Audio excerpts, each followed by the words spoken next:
बरसों पहले पहाड़ों और घने जंगलों के बीच बसे एक छोटे से गांव में निशा नाम की एक लड़की रहती थी। उसकी खूबसूरती पूरे इलाके में मशहूर थी, लेकिन उसकी जिंदगी खुशियों से नहीं बल्कि दर्द और इंतजार से भरी हुई थी। निशा एक साधारण किसान परिवार की बेटी थी और उसे गांव के ही अर्जुन नाम के लड़के से प्यार हो गया था।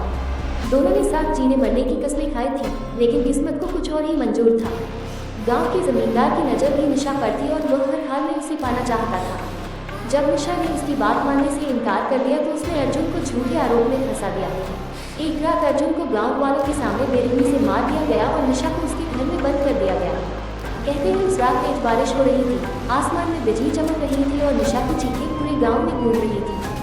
दर्द और गुस्से में उसने उसी रात अपनी जान दे दी, लेकिन मरने से पहले उसने कसम खाई कि जब तक उसका अधूरा प्यार पूरा नहीं होगा उसकी आत्मा इस दुनिया को नहीं छोड़ेगी।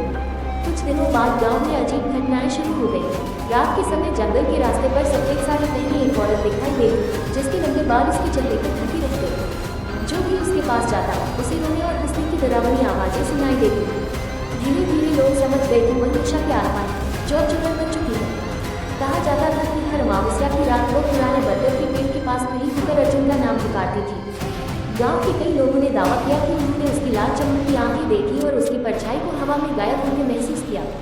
एक दिन शहर से कुछ युवक उस गांव में घूमने आए। गांव वालों ने उन्हें रात में बाहर न निकलने की चेतावनी दी, लेकिन उन्होंने इसे अंधविश्वास समझकर नजरअंदाज कर दिया।